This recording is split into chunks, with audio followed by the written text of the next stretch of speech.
my thing. You want water? Nice, thank you. Hey, Good. Thank you, Jim.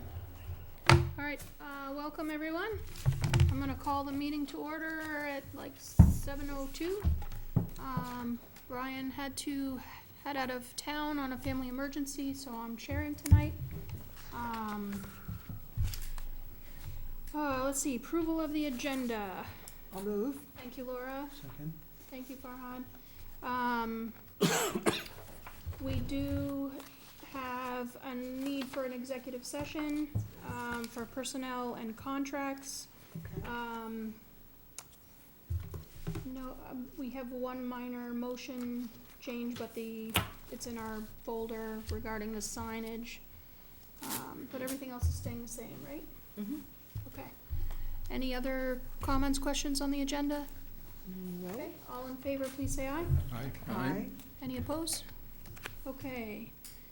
Approval of the minutes from October 8th Select Board meeting. so moved. Second. Thank you, Farhad. Any changes, corrections? No. Nothing? Great. All right, wonderful. Thanks again to Beth. All in favor, please say aye. Aye. Any opposed? All right. Citizen comments. Hi, Chris. I think there's three of us. Okay. Sure, I'll come on up. If you would all come up to the table, and if you would just state your names for them in the microphone, You can just, grab that chair too. yeah, there's also a live mic over on that side. But that way we can capture, I know some of you, but capture names in the minutes. We all have different things to say, but I think it's, Same topic. is it all about the It's same the same topic? I topic. think so. Okay. Chris Zioli, Middlebury. Debbie Tract, Middlebury. Leslie Kameny, Middlebury. Welcome. Thank you for the time. Do you want me to Go go ahead, first? yeah. Okay. Last Thursday, we all went to a informational meeting that the college held on the 32-acre solar project that they're proposing on South Street Extension. And, well, I'm gonna pick this is my issue with it, is that they only invited or notified abutting property owners. Nobody else was informed of this meeting. And I just think it's a little disingenuous of the college proposing this big a project on a scenic area that the Conservation Commission has designated as scenic area, that we all know a lot of people walk, run, bicycle out there for the vista. And that they're only informing those abutting properties. They didn't even inform everybody who live on South Street Extension. I just hope that, I don't know if there is a way, but if the select board can convince the college to make this a more public, informative about this happening out there, and if more people want to speak up against it, which we hope, I would like to see that happen. Okay. I know you would like each to say something, but I would just like to point out that Encore, the developer, is scheduled to present to the select board at our November 12th meeting at 7:30 to answer questions and hear feedback. So I would invite you all to attend that meeting and repeat your concerns. So, but please, go on. As one of the people who did receive a letter from Encore, I just want to repeat that I don't feel like it was, even for those who were notified. I received it on Saturday, and the meeting was Thursday night, which, people have busy lives. It felt very rushed and disingenuous. Again, it just didn't feel like they really wanted people there. So, and my opinion about the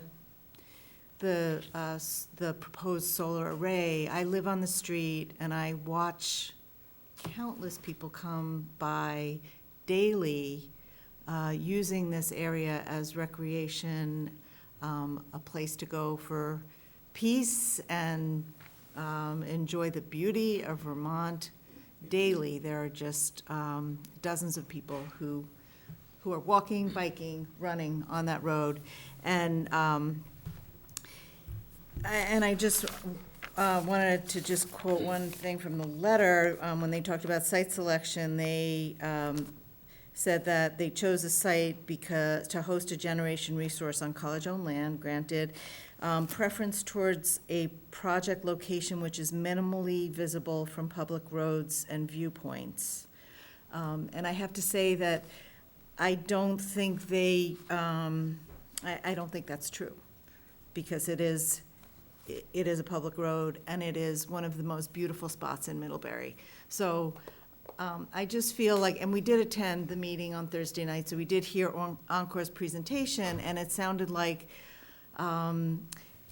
this proposed site was maybe not given enough thought. I mean, they're saying that they thought about it, but they had proposed some other, or talked about some other sites that they looked at, and it just seems to me that they could do better.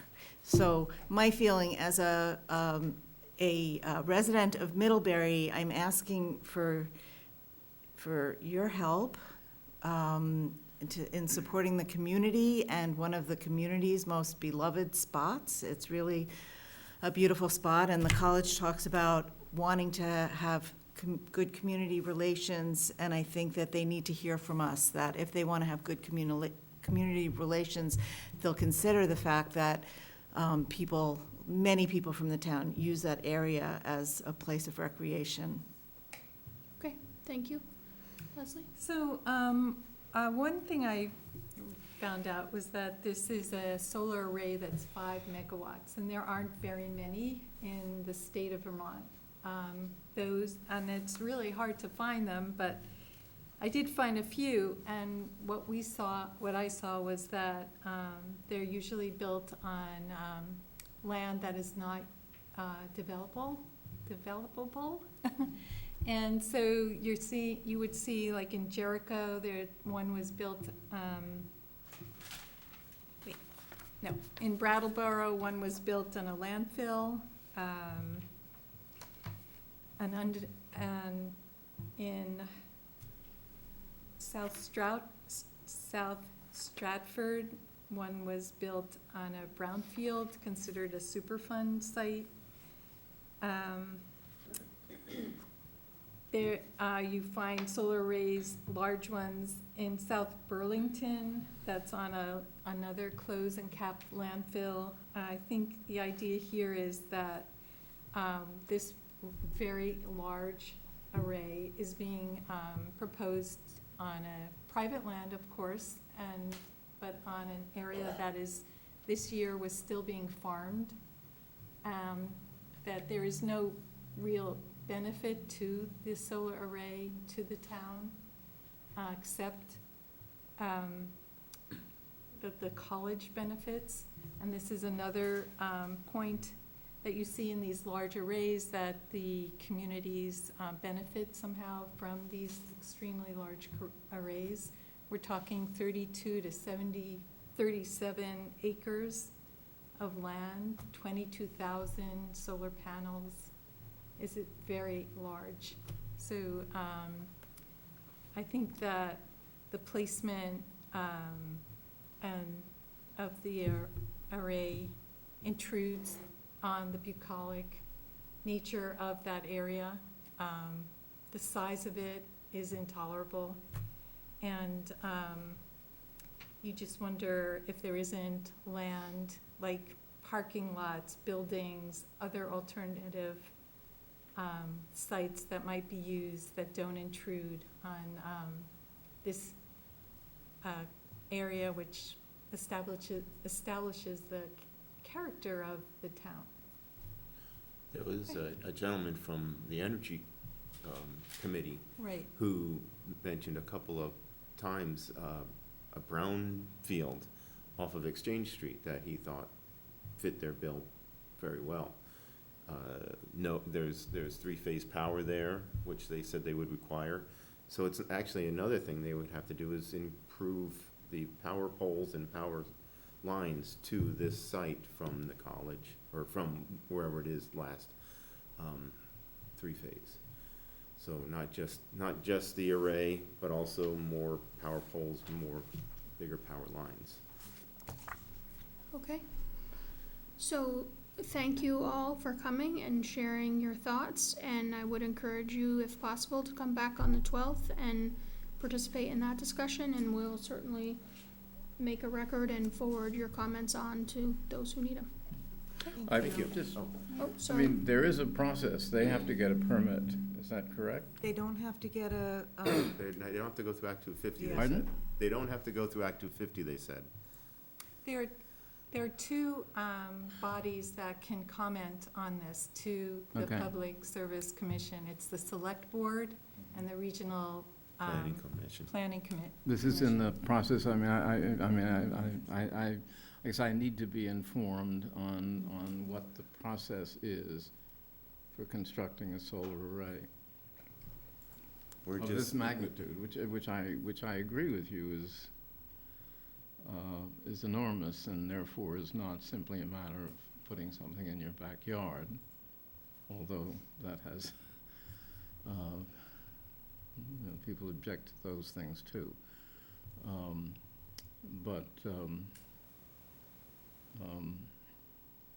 I mean, I would say,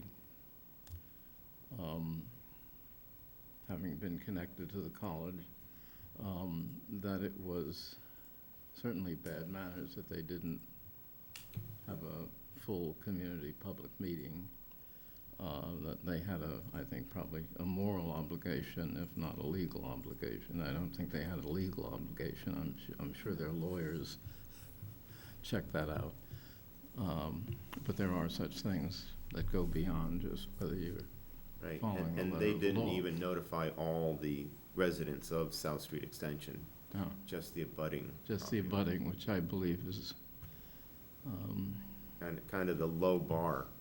like if you're going to build a garage, Yeah. or something like that. Yes, I think the enormity of it makes it a public issue. So let's continue the conversation at the November 12th, and maybe we can get some additional information on the process and. I don't know if the select board has chance to request that the college inform, ask that, let Middlebury residents know that this is happening and that they'll be here on the 12th. Yes. So, but in yesterday's paper, there was a report that they shifted the proposed location. Is it a different location now, or? What we were told on Thursday is that it was first proposed, there's a berm, and it was gonna go up there, which actually, I think more of us would have been very happy for it to go there. It would have not been in this view corridor that's, basically, you come down from South Street, and just at the old Lucier Farm site, you look down the valley and you see the last of the Taconic landscape, Mountains yeah. in the distance, and their first proposed site would have pushed it further west and out of all that view. so what we're talking about is the site that they changed it to. So that was the That's one a that was bigger reported in the problem. paper. Yeah. Yeah.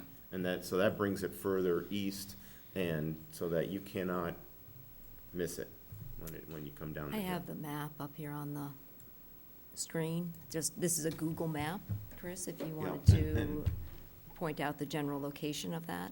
So, what we were first told is that it was gonna go in this hillside, but they decided that can't, and so it's gonna take up this whole area here. Yes. And from this point here, you get a beautiful view down this valley to the Taconic Mountains, and it's just spectacular. And the poor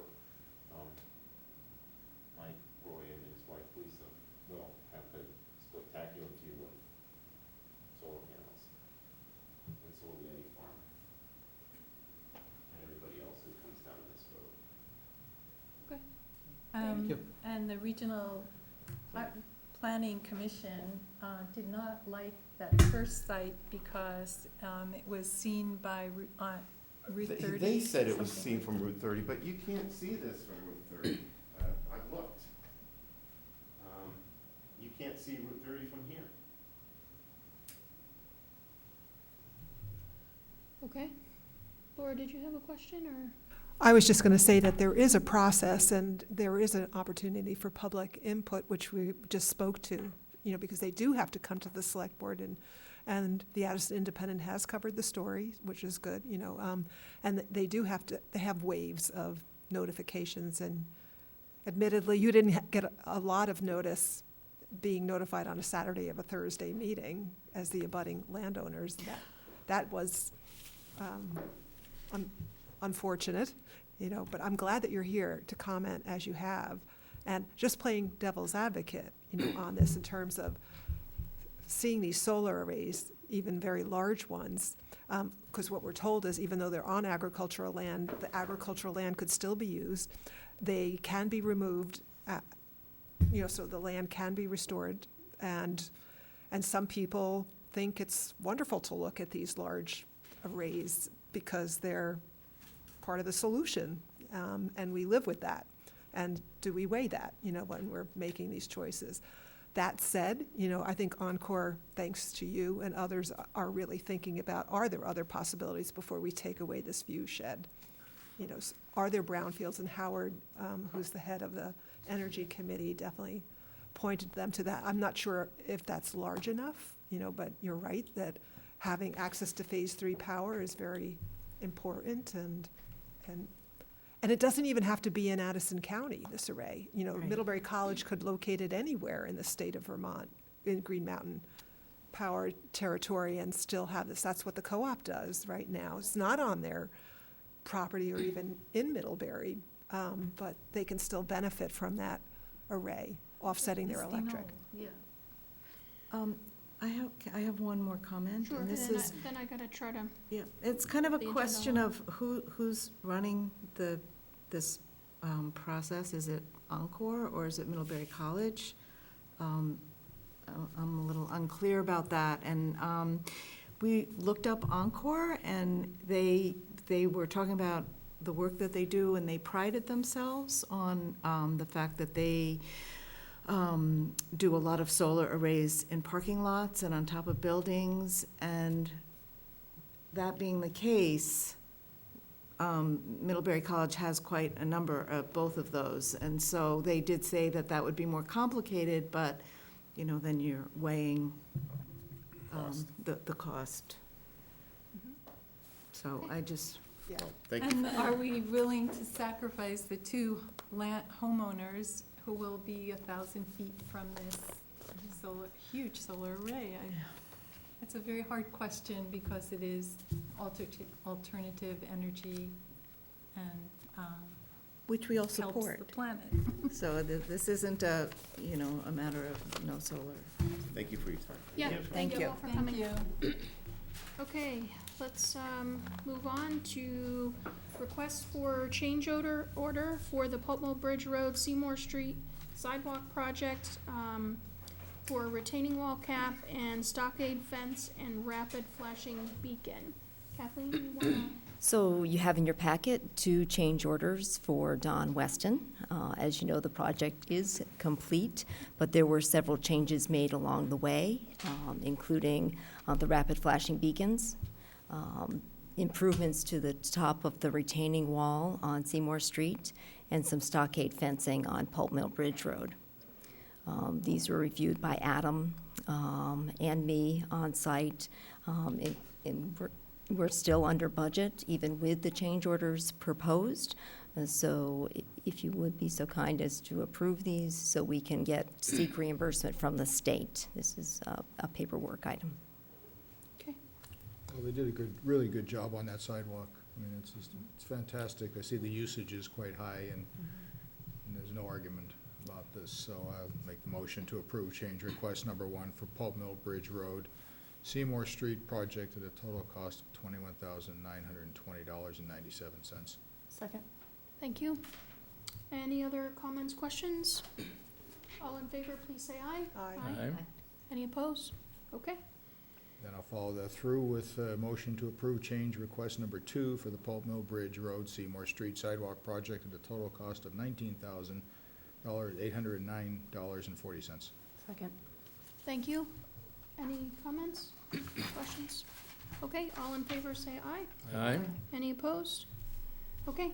Okay, Thank you, Kathleen, for the, you're I'm glad welcome. to see that project under budget and to see a little accounting for it, so thank you. Given that we're running up tight to the public meeting, want to propose that we skip ahead to number 8 to Okay. cover that. That's the DIDC, and Amy is here particularly for that item. Okay.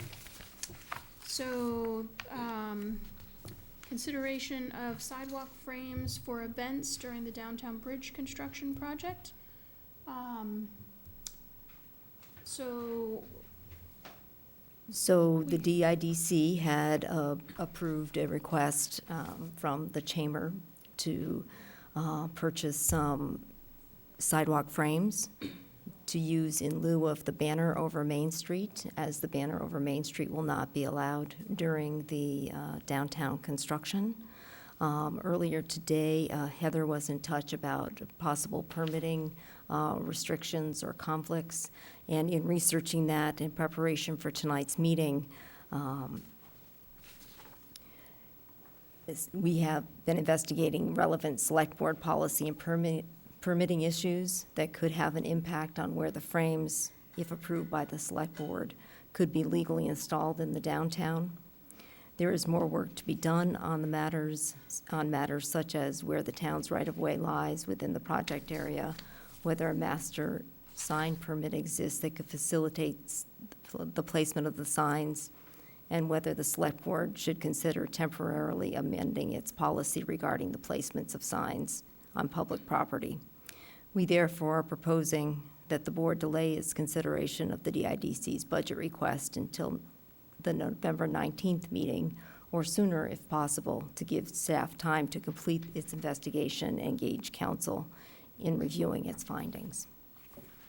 There is a proposed amendment in your folders, if Okay. you are amenable to that approach. would someone like to make the motion? Make a motion Okay, to approve DIDC's recommendation to allocate $1,000 from the DIDC budget to fund the purchase of 6 sidewalk sign frames and brackets for use while the Main Street banner program is suspended in the summer of 2020. I'm sorry, that was my mistake. There was a change from the one posted in the packet, and this is the one I was suggesting. Sorry for that confusion. It was a last-minute change. This one does not have an amount though. Right. It just specifies while staff investigates the relevant Okay, so policy. I'll change the motion to Table. to table consideration of the DIDC's request for a current year budget allocation for the purchase of freestanding sign frames for the downtown during the suspension of the Main Street banner program from May to August 2020, while staff investigates relevant policy and permitting issues and develops a recommendation for review by council. thank you, Farhad. Is there a second? Sure. Lindsay? Thank you, Lindsay. Discussion? I mean, I just wanted to say, you know, if there is something precluding this from happening, I think it will make sense to suspend that for the duration of this project, because, you know, this is a good solution, Mm-hmm. Yep. and, you know. So my only concern was that we treat people who make requests for signs as the same way we would choose to put our own signs up. So we don't set a precedence by putting signs up and then people wanna do the same thing and then we say no, and they say, well, you did it. And I just wanna be sure that we're Yeah. amending our policy, we're following our policy, or just being as careful and doing our due diligence regarding it. I think it's a great idea. I wanna do it. I just wanna Mhm. make sure everything's in I order. guess I'm seeing it more as a temporary suspension. Well, I think that's the thing to look In at. a This limited is a geographic unique area. time in the town's history and not likely to be repeated for 100-plus years, so.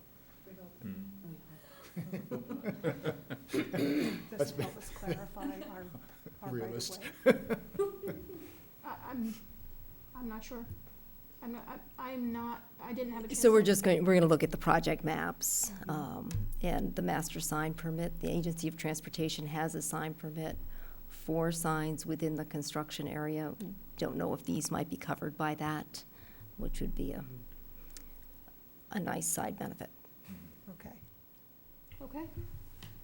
Any other comments? Good? All right, all in favor, please say aye. Aye. Any opposed? Okay. Thank you all. So since we're close enough, should we move to the discussion of the local option tax? We're a few minutes ahead of schedule. So this agenda item is a continuation of discussion begun at the board's June 17th strategic planning retreat on potential uses for the local option tax Cross Street Bridge Fund surplus beyond the $40,000 previously approved by voters at town meeting this year to offset planned capital improvement spending. So we've advertised, we've received a few letters, there's been some communication on Front Porch Forum, which is in our folders. There are a variety of documents in our package, in our packet. Should we review some of the capital budget stuff, or? Sure, I would be happy to do that. Okay. Let me just get that up here.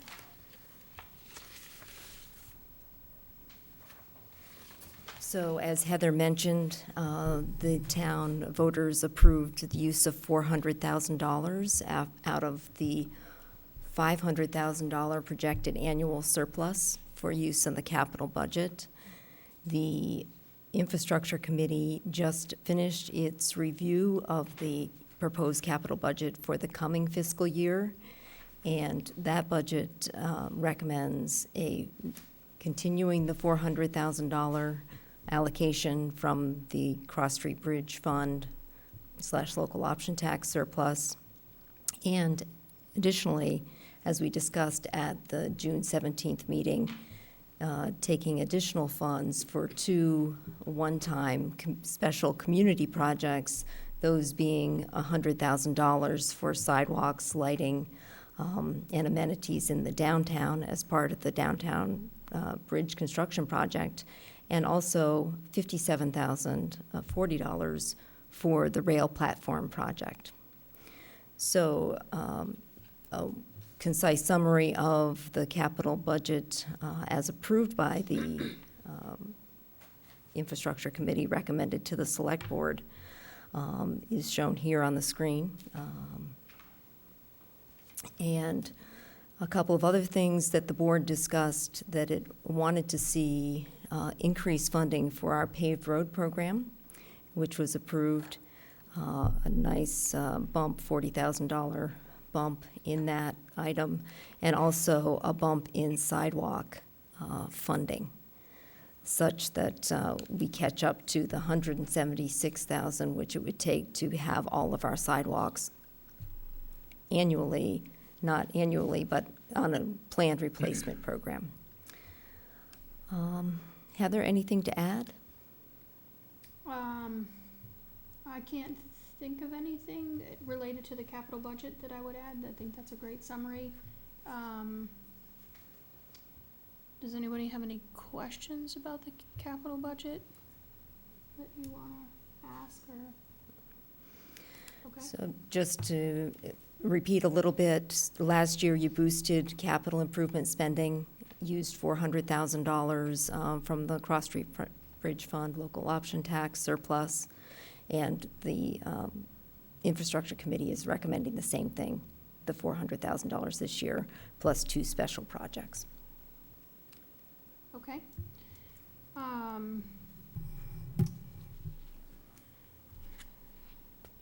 Do we need to cover any of the other information included in the, do we want to review balance projections, or talk about the debt service, anything else that was in the packet, or? Okay, I could, Just open it just on the big picture, we currently have about $2.5 million set aside that we haven't touched.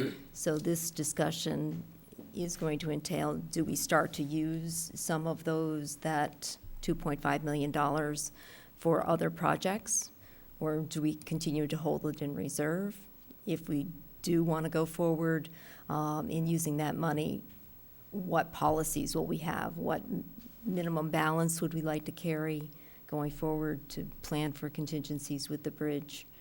So there are a number of questions to be asked, and this is the board's first invitation to the community to have some input on what it sees as possible uses for the fund, or not. Okay, thank you, Kathleen. So would anyone on the board like to make any comments, or would you like me to open it up? I think at this point, open it up, because that's the purpose of tonight, is really to gain input from the community. I have my opinions, but I don't think I need to put them out right now. I want to hear what others have to say and then determine if my opinions are valid or not, or fractionally valid. So I really would respect that input at this point. Okay, Ditto. okay, thank you, Laura. Would any of you that are here like to comment on? Go right ahead. Should I come up there? Yes, please come up here, and if you would just state your name for the minutes, please. Okay, resident of Middlebury, Mark Mooney. I've seen that you have started to address the option tax because of the surplus, which I think you need to do. But I would just like to cover a little bit of a preamble to what I would say about the tax itself. Middlebury clearly provides a very high level of services to its taxpayers and citizens. And it's a thing that you have to sort out every year, which to me is quite a challenge for a volunteer board, even with staff support. And I think you do a commendable job of getting to a place that is clearly a challenge. And I think the only thing is, this is complex because you're setting a budget for the town, and you are sent forward to you a budget for educational services, which also I think are at a high level in the district. And then the tax rate is set that I think sometimes it's hard to even figure that out, what the educational rate's gonna be until the last minute. So with that overview, I think the use of the local option tax underlies this larger question. What is an affordable and sustainable tax rate for the people of Middlebury? And frankly, I don't know how you can even come up with that, because I guess you'd have to interview every person and ask them, you know, was this a challenge to pay my tax bill this year, and why? I think the way that might be looked at is how many of the taxpayers are being supported in their education tax with a refund, which goes directly to the town to offset the tax rate for that. So if that is a substantial figure, I think that should be a signal that you have to really watch very closely your tax rate, as does the school district. And it's interesting that I think you end up with the burden of the tax rate, frankly, because while I'm sure the ACSD, new district, goes through the same process of looking at their budget, but I don't know if they ask the questions at the detail that I've observed that you do. I really am not sure of that. I mean, I've been to their meetings on occasion, and I'm sure they do. But you have that double-edged sword, so to speak, that you have to deal with, because your rate and your taxes, frankly, are substantially less, the total amount of money you raise versus the district out of Middlebury's tax pot, so to speak. So, because that's reduced directly. So you end up collecting the taxes and maybe hear the grief if there is any. But to look at the local option tax, given that, and what you need to do with the long-term sustainability and affordability, I think is the challenge. Because, obviously you could look at this local option tax as a golden goose, but I'm sure you are much more sensible than that, because it is a tax that's collected from outside of Middlebury by people visiting and the restaurant. So it's frankly a kind of a widespread base tax, which is good for Middlebury, I think, because we benefit from the funds that come in on that tax. And how you appropriate monies, such as you're dealing with here, I think has to consider that affordability and sustainability for Middlebury taxpayers.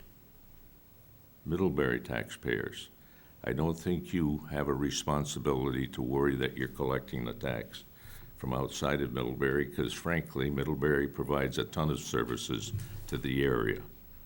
And I think is very good about people who come here for the services we provide, and allow them to do that at a very fair and reasonable rate if it's recreation or whatever else might apply.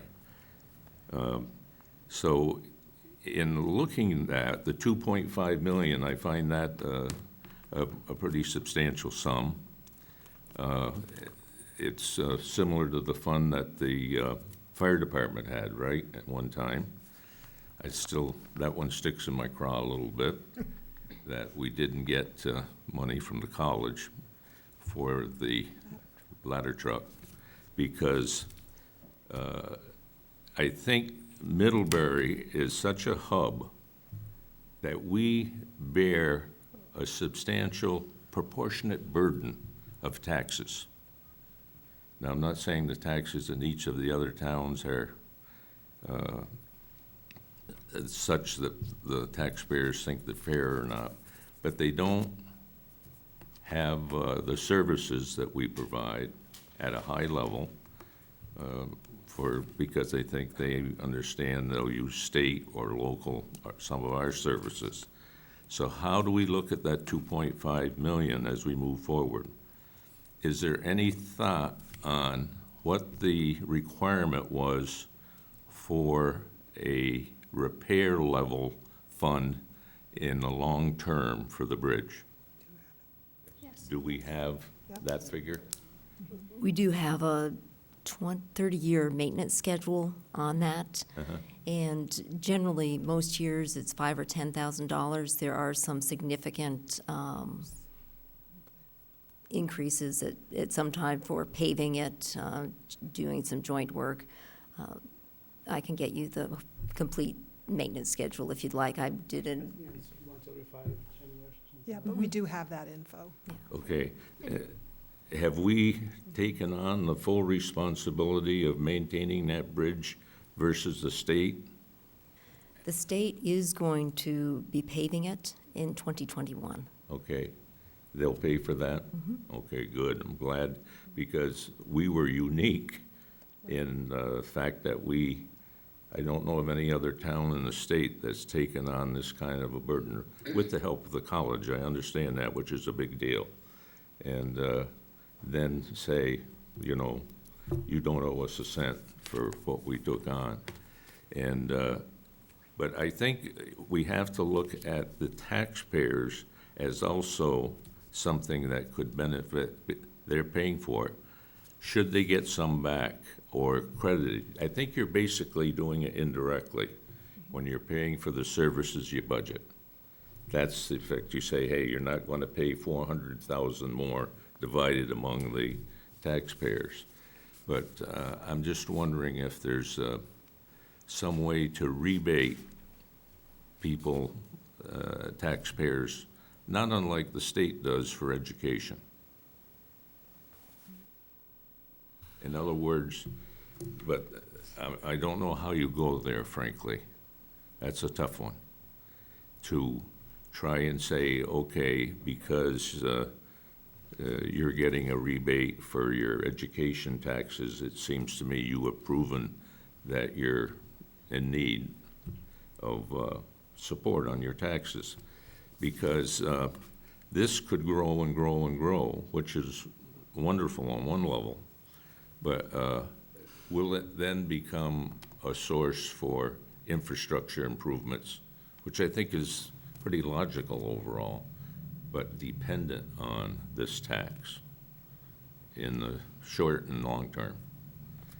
So I just think you have a pretty good opportunity to maybe, could you have some kind of a study that would look out at that in terms of how you might look to the future for using the funds?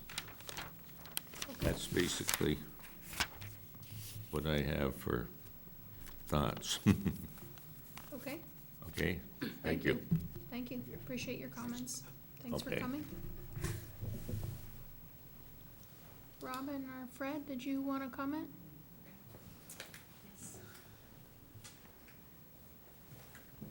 So Robin Shy, thanks for having this meeting and asking for citizen input on this. And I was on, when I was running economic development before Fred, I was part of a group, I think Heather, we were on that together, and can't remember what that little group was called, whether it was infrastructure, economic development, or something like that. It was all Economic combined. Task Force? Economic Task Force.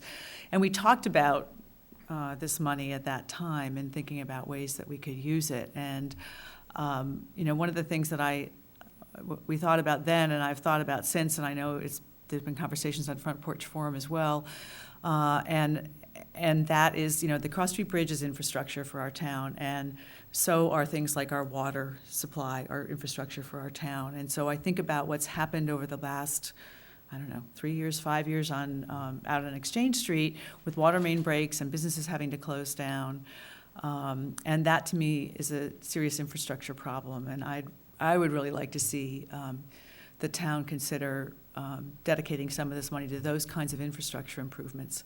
I'm on well water and septic. I'm not on town water, so I don't personally benefit from water improvements, directly to my house, but I benefit as a community member by these kinds of things. And I think, if we want to keep property taxes down, we want to keep businesses in town and on Exchange Street, and there's not going to be a lot of incentive to stay there and grow your business there if you can't have the water that you depend on to run your business. So I think that's a really important thing that may, that will ultimately help all of us on our property taxes. It may not be as direct as giving some sort of a rebate, but I see that as a real benefit to all of us in the community. So that, to me, is one place that I'd like to see us. And frankly, I'd rather have our businesses that are benefiting from this put their money into paying their staff well and giving them good benefits than paying for the water upgrades just themselves. I mean, just like a school system or the Cross Street Bridge, we all benefit when we have strong infrastructure. So that's my pitch. Thank you, Robin. Okay, thanks. I know you're here for something else on the agenda, but did you want to comment? Or Yes, I have something else on the agenda, Oh, not that I'm aware of. I guess, Earlier. I guess it was the proposal, it's in the town manager's report, sorry. It's in the packet. Yeah. The working communities Oh, grant, yeah. I was thinking, Oh, anyway. Yeah, you might, maybe you want to add that too, to your I report. can talk about it, sure. Okay, great. So this is a good segue. Fred Kenny, Executive Director of the Addison County Economic Development Corporation, and also Chair of your Middlebury Economic Health Committee. So I would support what Robin said about, utilizing the excess funds for economic, infrastructure projects that support economic development and the creation of jobs in Middlebury, very simply. Like the water repairs and making sure that the businesses along Exchange Street don't have to close because they don't have water, things like that. But in regards to the Middlebury Economic Health Committee, I actually have a question for you. And I can give you kind of a brief update on where we are. The committee has pretty much finished deliberations, in other words, having people come and give us information and investigating the issues that you asked us to look at. And we're at the stage now where we're having internal deliberations, kind of deciding what recommendations we're going to make, and starting to draft a report with recommendations to you, which we hope to have to you by spring. I'm not sure exactly when in the spring, probably before the deadline, which I think was September of next year. It'll probably be more like April or May that we get you something. But I was wondering if the public input part of tonight can go beyond the use of the funds for priority water system replacements to other uses of the funds. And I don't know if that's open or not, if that's part of the agenda or I not. mean, that's the thing, we're trying to get a grasp as to what to do with this Okay. money, Yeah. so we're open for ideas. As you can imagine, the Economic Health Committee is going to come to you with recommendations that have a cost to them. So the committee is looking for sources of funding that you can tap into to try to implement some of the recommendations that we're going to make. So the committee asked me to find out, or to at least float the idea that maybe some of the ideas that we recommend can be funded out of this fund in the future. I think the committee would also support essential infrastructure, physical infrastructure, but there's economic development infrastructure, and that will be some of the recommendations that we make that will need either an infusion of funds up front or an ongoing source of funds if you want to make an investment in economic development. So just that, just hope you're open to that idea, and that this fund is one of the possible sources of funding that the committee can look to or suggest as they make recommendations to the select board for some of the economic development ideas that we've been batting around for about 8 months now. And, so we'll have a report to you, we'll have recommendations, but obviously those recommendations will have a price tag to them.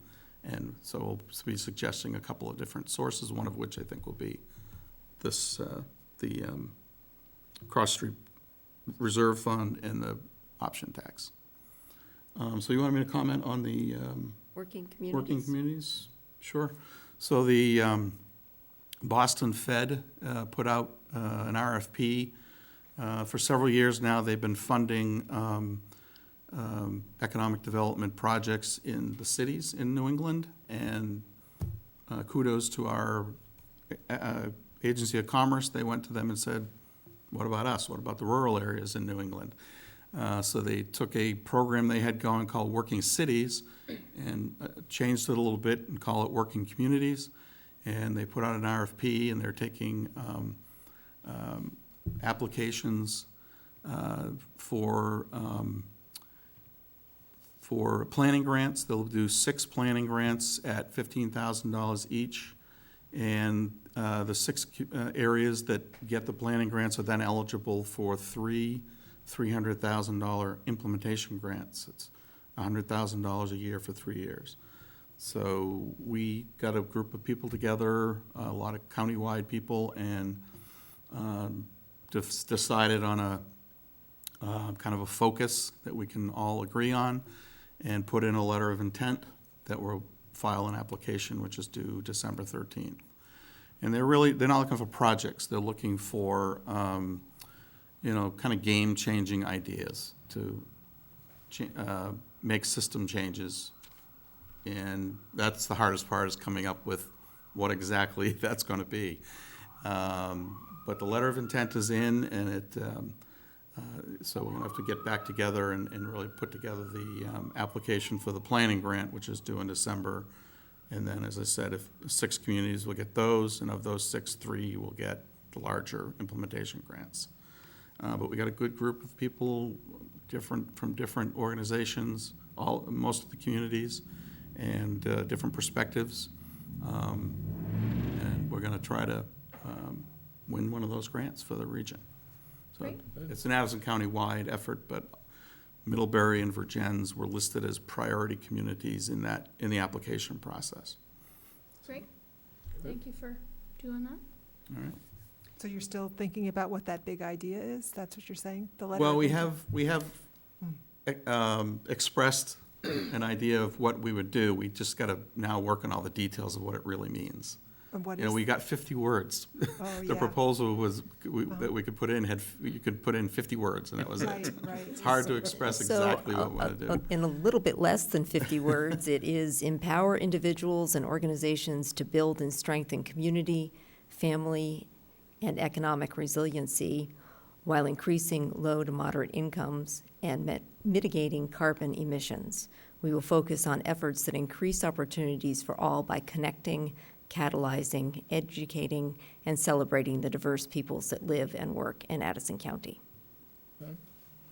It's pretty Could pretty go anywhere broad, with so that. we have to narrow that down to exactly what we're talking about. But it's really about resiliency for families, for businesses, and the community. Okay. Great. Thank you.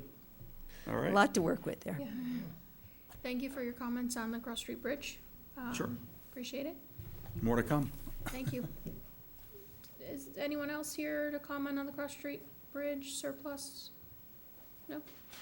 Okay. So, does the board want to make comments at this time? We don't have a decision to make, we're just taking comments. So I'm assuming that we'll obviously have more discussion to come. Would anybody want to add anything now? Nick? No, not right now. I found out my opinion's not so far off in depth, so I appreciate the support from the others in sort of general direction. But I think it'd be best when we're all here to have the next more in-depth discussion. So I just prefer to let us digest the comments that have come in and those that will continue. And then when Brian is here. I full board did participation. want to share on Brian's behalf that he just wanted to mention the possibility of floating a short-term water bond to expedite getting some of those projects in the ground and paying that off quickly, knowing that interest rates are at historic lows. Yes, That's a good point. yeah. Okay. All right, so let's move on, if there's no other comments. So, given that it's a little before 8, are we okay if we move to Dan since he's here, and then go back to 4 and 5, which we skipped, or should we? Really, briefly, we have Tom here from St. Stephen's, Oh. and so I think we So, can I'm move sorry, right didn't through know that. that's- Welcome. So let's go back to that one. Yep. Would you come up? Sorry, please? Dan. And if you would introduce yourself in for the Yes, minutes, hello, please. my name's Tom Clemmer. I'm currently serving as the junior warden of St. Stephen's Church on the Green. Welcome, thank you. Nice to meet all of you. Okay, so we're considering a request to install a fence to enclose the alcove area behind the church, Yes, okay? And after consultation with town council, was decided a simple letter of agreement between the town, which owns the green, and St. Stephen's would suffice to authorize the fence. So, Pretty straightforward. pleasure over the board, any I- comments? I understood from other St. Stephen's people that they wanted to refer to this as a gate and not a fence, even though yeah, they're. the term fence in So I just today's wanted to say political that for the climate public is a that's little watching, bit, because I know that St. Stephen's wants to consider right. itself as a welcoming We do, congregation. and as I kind of stated when we were meeting together, out just before this meeting, we do feel it's kind of a ministry that's been dropped on our doorstep. We don't want to shut them out, and we're also trying to explore ways where we can, in fact, help the homeless population in ways that they maybe want to be helped. We're finding out that the more we think we know, the more we find out we don't know. And the police chief, Tom Hanley, was actually quite illuminating some of the ideas that we were throwing around at St. Stephen's, turns out would be more harmful than helpful. So we're still learning. It's a learning process. But in the meantime, the purpose of the gate at this particular alcove, if you're familiar with the green, it's a little alcove space that faces the gazebo. And unfortunately, there are quite a few homeless people that are using it as a latrine, and we're finding lots of things there that, our sexton has been cleaning up, and he's not equipped nor trained to properly handle biohazard waste. So that's the reason for the gate. We're calling it a locking gate because we do need to have access to what's in there. And we'd like to put it something that'll be, in keeping with the Gothic style of the church, and something that'll be timeless, and hopefully be able to also offset that by maybe finding a way to provide some kind of service to the homeless people that are using that for, they use it, there's an outlet there, so they use it to charge their cell phones. There's a water spigot there, which they have been known to use. And we do have bathrooms in the church, and during, our regular office hours when the church is open, we're more than happy to open that up. We even have a shower facility specifically for this. So it's after hours when it's really happening, but obviously we can't really have that. It's not safe for us, it's not safe for them, it's not safe for the general public. Right. I just wanted to make sure that our language matched yours when Oh, we I'm make sorry, the did I go on too motion. long? You can cut me off. No. No. So I'm ready. But I mean, what you're doing is simply enclosing it. We're just enclosing it. Yeah, I think that's probably a neutral term, and And the rest of the perimeter of the church will have more upward-facing floodlights, yeah, because we found that's also a pretty good deterrent. yeah. Okay, All right, so I'll move to approve the letter of agreement between the town of Middlebury and St. Stephen's Episcopal Church authorizing the enclosure of the alcove behind the church. Second. I'm gonna give that one to Farhad, thank you. Oh, okay. Um, Oh, he beat me? yeah. Any other comments, questions? Okay, all in favor, please say aye. Aye. Any opposed? Okay, Thank you Thank very you. much. thank you for coming, and I did notice on the email, there was a formal letter. Do I need to sign? I'll sign it and get it to you. Okay, perfect. Great. Thank you. Thanks for your time. thank you. So, we still have agenda item 6. Should we move to 10 since Dan is here and come back? Vermont Gas people. Yeah, why not? I think that's a good idea. Yeah, we have the Vermont Gas people here also, but they're not scheduled for a little while, but Dan is here, so Okay. let's, good evening, Dan. Good evening, how are you all? Back to his beauty sleep, so. Yeah. So Dan, do you wanna take us through first up is the engineering contract for replacement of the Katy Road culvert? Sure. This is for what's called Culvert 1. If you go east on Katy Road, it's the first culvert you get to. It's, excuse me, it's deeper than the other one we talked about before. I'm proposing to have Green Mountain Engineering do a bid package, construction package for this culvert replacement. I'm gonna submit it to V-Trans for a structures grant in the spring. So I wanna have a good, cost estimate of what it will be. It's been a few years now since we've received a structures grant. The V-Trans cycles these through to kind of spread share the wealth around the district. And so we are getting close to being at that top of that list. So this grant process is pretty straightforward, but it's a 80-20 split, 80% state, 20% town, up to $175,000. And the cost of this project would be above that, so we would be pretty close to maximizing the $175,000 grant application. So what I'm asking you to approve tonight is a contract for Green Mountain Engineering to do the design for that culvert. And I don't know if Kathleen has it up or needs to, but it's through item 10 on their, through item 9 on their proposal, which was for $14,200. Would someone like to make a motion?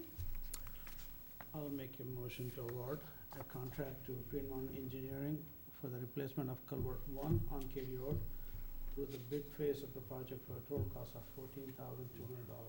Thank you, Farhad. Second? Second. I'm gonna Victor. give that one to Victor. No, no. Yeah, no, I'll give that one to you. Okay, thank you. So questions, comments for Dan, anything? Just one, is this, Yep. the way the wording reads for the replacement of culvert, but really Green Mountain Engineering is providing engineering service. Yeah, and for engineering services for Yeah. developing the plans to replace the culvert. Just, Yeah. sort of a clarification, I think, just if we state that. Right, Okay, Yeah, Jim. Good catch. planning for replacement. because we're not replacing it yet. Right, correct. That's Yeah. what you want. okay. Any other comments? All in favor, please say aye. Aye. Any opposed? Okay. Item 10B, brief update on the demolition and drainage components of the old wastewater treatment facility reuse project. Sure. I think you have a bid schedule possibly in your packets. This is a cost estimate from Otter Creek Engineering for the demolition of the old wastewater plant, partial of the control building. There's two digester tanks, small digester tanks, a third larger digestive tank, and a sludge storage tank. And then there's an underground pipe gallery that's in front of all those structures. So it's maybe a little wee bit hard to see, but items 1 through 4.11 totals about $270,000. And that is for knocking down, removing, filling in those structures, and also builds a subgrade retaining wall to keep the ground from compromising the footing and foundation of the control building. So that's a pretty good estimate at this time. There will be some a little more additional engineering costs when we get towards actual removal. So the larger, the bottom part of the larger spreadsheet shows items 5 through 5.9. That is water main replacement. There's a water main, it's a wastewater-owned water main that goes pretty much from about just past the police department building all the way down to the pump station. That would be also part of this project, but not funded by the settlement money. The settlement money would take care of the demolition portion of the project. So that's kind of where we're at right now. Our hope is that we will get a bid package ready to bid out fairly soon over the winter. This will be, the demolition part is basically hopefully all cash in hand. There's around $300,000 in that settlement fund left. And so to keep moving forward, there will need to be a bond vote at town meeting to proceed with the actual reconstruction of the control building, the explosive hazardous building, the police parking garage. That's the sand filter building. That's the brownish roof one that Kathleen's pointing to. So those costs would be part of a bond consideration at town meeting. So that's where we're at with Otter Creek and the estimate so far. Okay, thank you for that update. Yep. Pulp Mill Bridge, recommendation regarding deterring oversized vehicles. So Dan reviewed some options with the Infrastructure Committee on the 17th of October. Ultimately, we didn't make a specific recommendation to the Select Board. Right. And if you want to take us through those different options and. Sure. So the one that's up now is number 2, not in preference, but number 2 in cost. Bill Kernan did research on this, so I'm kind of presenting what he has furnished. These are called clearance structures, and it comes with a post and a little sign that says clearance of whatever of height you want to put on it. This is about $700. I think Bill was thinking that they could possibly mount this on one of the guardrail posts on the side. Do you have the other one that's just, if you want to get to that? It's cheaper, it's $200, and it's basically a clearance bar. These are plastic. It just looks like the top of the one that we just had up. That's $200. That would have to be mounted right at the bridge opening.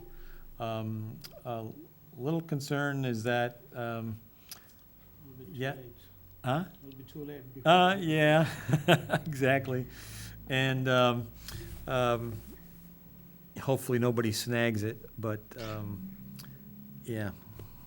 And then we're not sure if it can be fastened on that, just because it's a historic structure. I'm not sure if that flies either.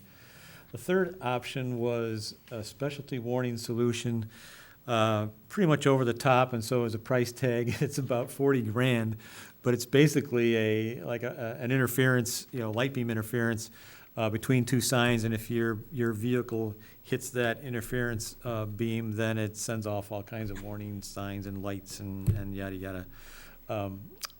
Yeah, $40,000 for that. And so the problem with that is not only the cost, but where do you put it? Because you still have to let trucks to go down Seymour Extension, and they are going to be over, the 8 foot most likely, and there's really not room to fit that in the bridge. So anyway, that's what was discussed. No decision has been made yet, or if we even need to.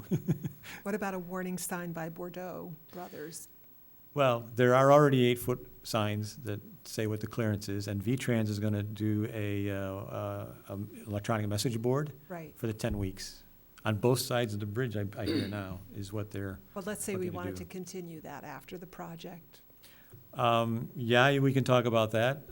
Some members on the infrastructure committee felt that aesthetically, it wasn't great for the bridge to have warning signs and things hanging from it, so, Not the bridge, but by Bordeaux Brothers, just, yeah. Isn't that where we're talking about? The signage? Well, these two would be right at the bridge. The first two, that one, and then the one that Yeah. hangs below it. No, I would be- So understand. the would be right. structure, it has to be right by the bridge. How far can you go with that one? Which, This say one? again? The structure, the second, yeah, this one. That one? Well, you'd have to be between Seymour Street Extension turnoff Mhm. and the bridge. So in other words, Right. you're within 30 feet of the bridge, But Right. still right give there. you some room, right? It'd be, you could do it. So regardless of what we do with the option 1 or 2, my concern is, it says it's gonna be there for only 10-week period. I think if you wanna plan like that, plan it forever, why leave it only for 10 weeks?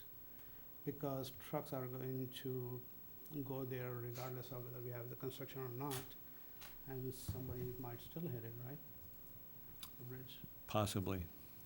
So, we should think long-term, I think. The infrastructure committee is going to take this up again. Okay.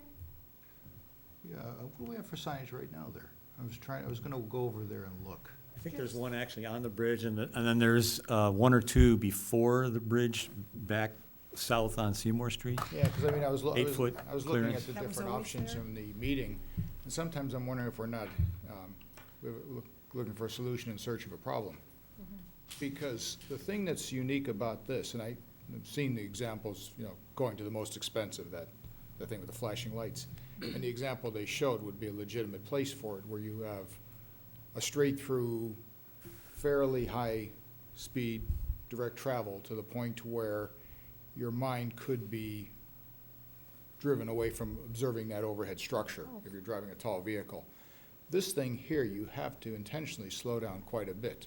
It's one of those things that even with a normal passenger vehicle, you really are very cautious. You slow down quite a bit because the odds, it's a narrow passageway, you're gonna hit something. You have to get lined up to get You really have through to it. be lined up with Yeah. it. So it strikes me that this may be just a situation of, the signage we may have there is quite adequate of it, because you're just not gonna hit it fast. You just can't do that.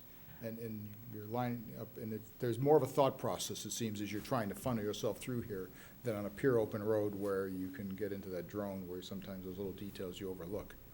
Right, we've had more instances of people hitting the bridge, within the bridge, than hitting the bridge, Well, going and I into the remember, I bridge. think you mentioned that before, and it's like, yeah, Yeah, You can see the signs of it, yeah. because it's Yeah. not just over height, it's over width, right. you know, what I mean, so That's more of the case. It's usually an over width or somebody's just had a brain cramp and tried to squeeze through there. And so, yeah, So I'm not sure of any of these solutions that, they don't deal with that. right, right. So, thank you to Bill and Dan, because we did ask for them to provide some additional options for us to consider, which they have done. And we don't necessarily have a recommendation to go Okay. one way or the other, but we are considering them, Fair enough. right? So, We have Thank time. you. We have time. yeah. So thank you for providing us with more information to talk about. Sure, Okay, you're welcome. so that's that's it for you for That's it tonight? me. Thank you. All right, Yep. thank you, Dan. Mhm. So, I am just gonna, should we skip to item 12, and then we can go back to 6 and 11? Does that work? So we're gonna, yes, you're 12. So we're gonna jump ahead to, item 12, which is Vermont Gas's request for an easement for installation of gas distribution line in Printers Alley and Triangle Park. So, welcome. Thank you. I know you've been here before, but if you would just introduce yourself I again, will, please. I will. I'm Karen Kotecki with Vermont Gas, and with me tonight is Tim Bashro. If you have any construction questions, he'll be able to answer. Okay, thank you. We've been working with V-Trans and VHB and Kubricki and Jim Gish on the project. And Tim has been going to the meetings, and we're planning on joint trenching with the Public Works Department. They've approved that we can joint trench with them to put our 2-inch distribution pipe in across, and so we're here tonight to secure 2 easements on municipal property, Printers Alley, and then across the Triangle Park. And obviously, we want to go in the same time that, the trench is open. So it was a little bit of a quick decision, and here we are. Okay. And do So- you have any questions? I have one question. I know it says in our notes that Dan Warner approved the configuration. Does the state approve the configuration? I know they've changed configurations lately regarding water, sewer placements and stuff. With gas lines, do they have a recommendation? Are they okay with what? They're okay with that, yeah. Okay. I just wanted to We make have, sure we. yeah, we have an email too that says And I think they at one are. point, we're maintaining separation from the direction of Dan and Bill, Okay. so now they've circled back with them and. Not that I don't trust Dan's judgment, I just wondered what, No, only absolutely. because the state had been making new recommendations regarding other underground utilities, and I didn't Utilities. know if they had made something new. Jim? In fact, it was V-Trans's recommendation to minimize the impact on the town, joint trench the gas line with the Okay. sewer line. Great, thank you.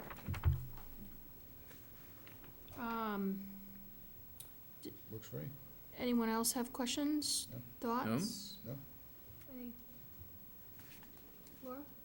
I'm going to abstain on the vote for the reason you already know, but I do appreciate the consistency, and the effort to minimize impact on the downtown, so I do recognize that. Thank you. But you know my position. Yes, I do. Okay. Thank you.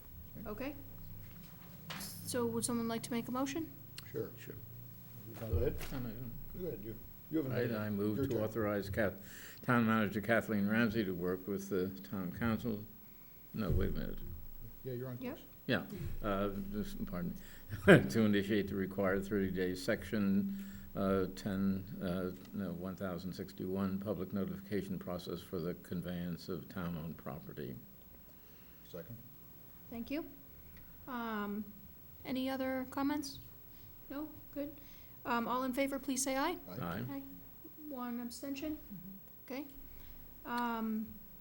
Okay, second one? Yes, If please. no citizens petitions objecting to the conveyances received in the town clerk's office within the 30-day comment period, I move to authorize town manager Kathleen Ramsey to sign the easement deed with Vermont Gas. Second. Thank you.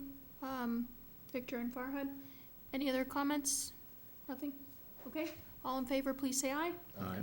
And opposed? Abstain. One abstention. So 1, 2, 3, 4, 5 in favor, 1 abstention on both motions. So, there you go. Thank you very much. You're welcome. Thank you for being here. I have to say one thing, I was just unrelated to this, but it's that bioenergy plant that's up on Exchange Street, and it's pretty clever as I look more and more at how that's advancing and the work that you've been doing to take that heat, that thermal load off of the generator. Reclaim. Reclaim it. That is, Yeah. it's all those ideas that just, And we're we look for doing the more. grand solution are brilliant. You'll see more of that, and you'll see in the next couple weeks, we'll be talking about more of that, so, That's really, yeah. that is really pretty impressive. And I think you'll be happy what you do I in the know. next couple weeks. Okay, good. Thanks. That part has Okay. Have a good night. Okay, Thank you. thank you. All right, so let's go back to item 6, since I don't have anyone else waiting for agenda items. On item 6 was the request from Eric Fitch to change the name of the legal entity in the Purpose Energy Memorandum of Agreement to Middlebury Resource Recovery Center. Okay. So, Yes, um, okay. so I don't know that there's really much we need to talk about, so if someone would like to make a motion, we can move on. I move to authorize Town Manager Kathleen to sign the revised memorandum of agreement with Middlebury Resource Recovery Center LLC. Thank you, Lindsay. There's a second from Farhad, thank you. Any discussion? Okay, all in favor, please say aye. Aye. Thank you. Any opposed? All right. So, boy, this is, gonna make for a challenging meeting running, keeping track of everything I've jumped around, huh? 11, thank you, Laura. Back to fiscal year 20 year-to-date budget reports. Kathleen, would you like to make any comments for us? So, as always, there are some major differences in, not major, minor differences in timing of different payments and allocations of expenses. For example, this year, we had not paid out all of our agency request, which is about $200,000, which we had done it last year. So that is a slight difference in your bottom line. And also with the timing of the capital expense transfer was a slight difference. We're at 44% expended at 25% of the fiscal year, but we do have a lot of prepaid bond payments and such like that that affect that bottom line. You notice on the revenue side that the bottom line is impacted by having 2 tax collection periods this year, one falling in October. So our tax revenue was way down from $5 million at this time last year to just over $3 million this time next year. But we're anticipating that that should resolve itself by the end of the year. Okay. On the water fund, you'll notice that maintenance of mains is down significantly. We had expended $62,000 last year at this time versus a $70,000 budget, or 89% of the budget for maintenance of mains. Whereas this year, we've spent $7,000 towards a budget of $85,000, or 8% of the budget. Similarly, for the equipment fund, our parts expense year-to-date has been $12,000 compared to $35,000 at this time last year. And repair services is down to $8,000 compared to $11,000 last year at this time. Great. Does anyone have questions for Kathleen? Any Not on the presentation, but on the language for the chart, which is, do you have discretion on, on things? So for line 11, where it says Board of Okay. Selectmen, can you just say Good catch. Select Board? And the same thing with the title at the top. Could it say Select Board Summary? Sure. Thank you. This is the same expense chart I used during my first go-around in Middlebury, so from the early 2000s, so time to update I it. recognize that. I mean, I like, oh, who cares, but. No, it's But important. if you could, Yeah. that's Yep. great. Will do. Thank you, Kathleen. Okay. Okay, let's continue on. I think we've covered everything that I skipped around now. So we're on item 13, which is the wastewater usage agreement with Agrimark. So Kathleen, would you like to just give us a brief summary? I mean, we've read what's here. Right. So we've been negotiating with Agrimark for several months for their sewer usage fee, which is covered by an agreement between the town and Agrimark during the construction of the new wastewater treatment facility 20 years ago, and 15 years after that. They had a significantly reduced rate, and we've been working to bring them up to a rate more equal to other users. And this is the next steps toward that, proposing a 3-year agreement this time, rather than the 1-year agreements we've been operating on. Okay, so this will set their rate at the $5.52 per thousand. Oh, no, it goes up each year, but it's a 3-year. I Yep. got it. Right. Yeah. Okay. Questions? Would somebody like to make a motion? I'll move to authorize our town manager, Kathleen Ramsey, to sign the amended sewer usage agreement with Agrimark for a 3-year term, effective January 1st, 2019, and ending on December 31st, 2021. Thank you, Laura. Second from Lindsay, I think. You guys are just on the ball tonight. I can't decide who goes first. Right. We're just testing you. Yes, That's well, very intentional, actually. thanks for the testing. Just so that we all have a great sense of So duty. far, so good. Oh, well, thank you, I appreciate it. I'll just give you each a turn and we'll go around the circle. All right, so any questions, comments on the motion? All right, all in favor, please say aye. Aye. Any opposed? Okay. Approval of the check warrants. I forgot to, Farhad, is that right this time? You tell me. I forgot to look at the list. It's in my bag though. I'll make It a is. motion to approve.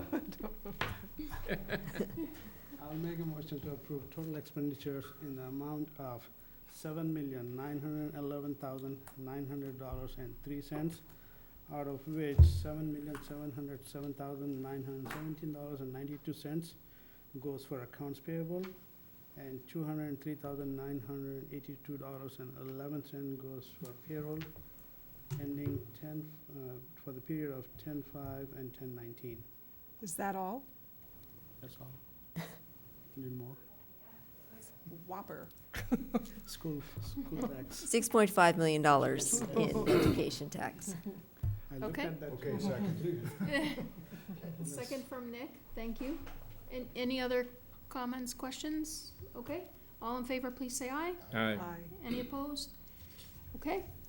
Town managers report, Kathleen. Reminder that the downtown master planning project Planapalooza is kicking off November 7 to 11. There is a document library available on the town's website for more information and complete scheduling.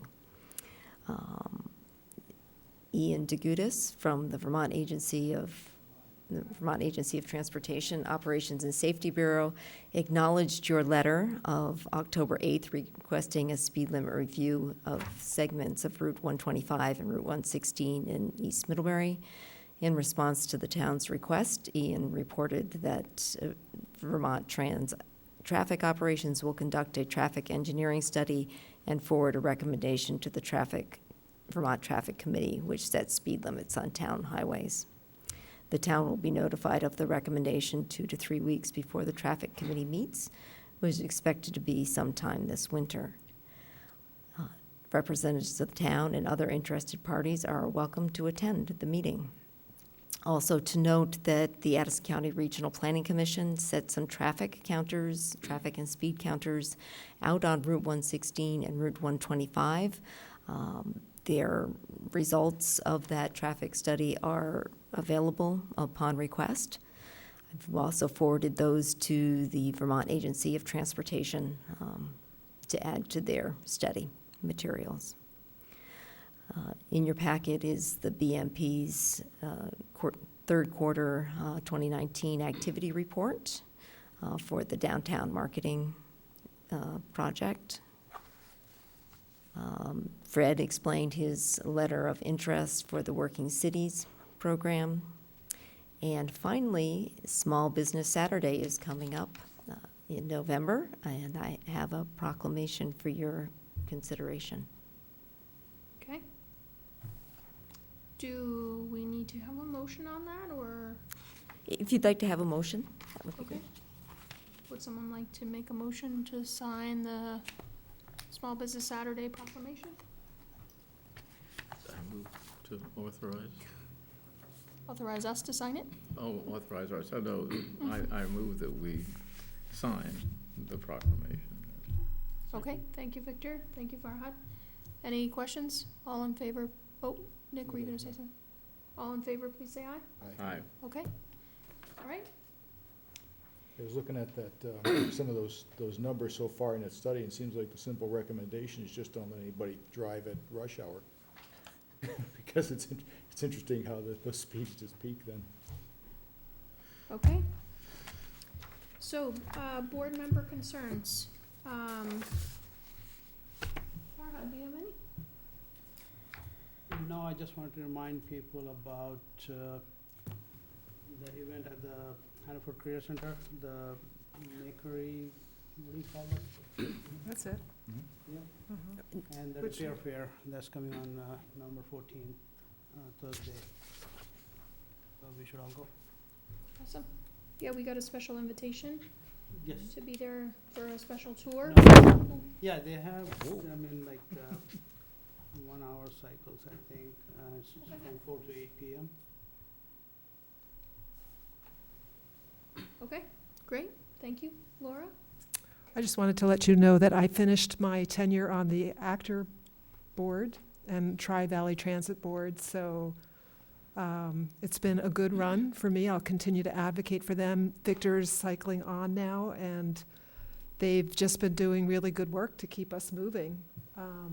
A lot of people rely on that service. It's not just a shuttle bus, it's a dial-a-ride service too. I've become a dial-a-ride volunteer driver, and it's allowed me to get to really know people in our community and provide a valuable service. And I hope that people who are watching tonight might consider that, and you can visit the Actor website to get the details on that.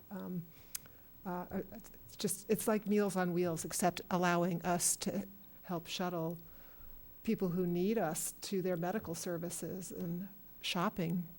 So it's extremely important. I'm also on the Walk Bike Council. I'll remain on that. And we're meeting tomorrow, and there are a number of exciting projects that are coming along that I've mentioned before that I just want you to know are just good, including looking at how we manage our shoulders when we're repaving and how we stripe them, and that even 6 inches of extra shoulder can make a big difference in terms of not only biker safety, but calming traffic so that motorized traffic is also safer. So they're also working on a triangle bike loop. And I'm mentioning this because when I think about the grant that we just talked about, that we are so well positioned to be transportation leaders here with this rail project, with all this other infrastructure that we're looking at that could really advance our mobility in all these ways. I just think that's a good focus for us to consider. So I just wanted to mention that. The only other thing, Kathleen, that came up in the Public Health and Safety Committee meeting was a concern about staffing there. And I don't know if Chief Hanley mentioned that to you, that we were kind of snagged in workers' comp issues, and I don't know if We have a there's any meeting. progress on We that. have a meeting set up with the workers' comp insurance That's right. company. Coming up, so. Coming up November 4th, next so we Monday. hope- We hope we'll have a breakthrough on that. Okay, Okay. Victor. Okay, Nick? November 1st, winter parking ban on the streets, so please be aware of that. It's important so that through the winter, we can keep the roads operational. And that's Friday. It's Friday. Thank you. Use the bus. Lindsay? I was just gonna mention that the Blue Spruce site is looking much better Is it cleaned these up? days. If you've driven, they're working on it and it's almost completely clear. So I'm sure everybody is happy to see that gone. And then I wasn't sure if there was an update on the theft at the teen center. Have you I heard anything? haven't heard any update. Okay, there was a theft I saw that in at the the teen police center, report, right? yeah. Sad. Which is very sad, yeah, and my son was there the day it happened, and all the kids were It happened with understandably- people there? No. They had just They were aware of it. arrived for Okay. after-school things, and And it all was- the computers were gone. So they were very upset about that, and I also heard there was some theft at the police station, and somebody tried to get into the police cruisers, and, Really? yeah, That, I hadn't heard that one. that was surprising. Mhm. Okay. So just quickly, myself, I haven't gotten an agenda to Kathleen, and I haven't actually gotten back to task force members, but we have done a doodle poll, and the next Creek Road Task Force meeting should be a week from Friday on the 8th at 8:30 in the morning, and I'll be getting an agenda out hopefully tonight or tomorrow, so just letting you know about that. And then I went to the FEMA Discovery meeting this afternoon at the Isley Library. It wasn't exactly what I was thinking, I don't know what I was thinking, but it wasn't exactly what I was, anyway. I did give Kathleen a packet of handouts they had there. There was a lot of information for homeowners and how to mitigate risk related to flooding. But just of note is that this process they're going through to update the maps, I guess here, our maps are still paper. And by the end of this process, although it will take 50 months, we will end up with a digital product, which will give us much better accuracy, so we can look forward to that. And then there is, because it's a long process, they want people to realize that now is the time for input. So if people watching or reading minutes are interested in providing any input, now is the time to do it, so just wanted to share. Did you say 50 or 15? 50, Thank you. whoa, yes. 50 months. And I thought, we move slow. Anyway, it is a tremendous sized project that they're undertaking to remap the Champlain Valley and Otter Creek watersheds. And he talked about the tremendous amount of data that in a project they did in Connecticut, and I can understand. Oh, yeah. The downside to the project length is that 2 years goes by and people say, oh, well, I want to comment, but the comment time is in the beginning. So if you want to comment, you need to do it now as part of this discovery process. So I guess I just wanted to, if I took anything away from the meeting today, it was that if you want to comment, please do so now. Okay? Okay, All right. ready to go into executive Yes, session? so would someone like to, I'll do it. thank you, Laura. In accordance with Vermont's open meeting law, the following, just one motion or two motions? Two motions. Are in order prior to entering into executive session. So I move that the board find that premature general knowledge of the consideration of a personal matter and contracts would clearly place the select board at a substantial disadvantage because the select board risks disclosing its litigation strategy if it discusses the the personnel matter and contracts in public. Second. Thank you, Farhad. All in favor? Aye. Any opposed? Okay. I further move that the board enter into executive session to discuss a personal matter and contracts under the provisions of Title I, Section 313A1 of the Vermont statutes. Thank you, Farhad. All in favor, please say aye. Aye. Any opposed? Okay. So we'll move into executive session at about 8:37.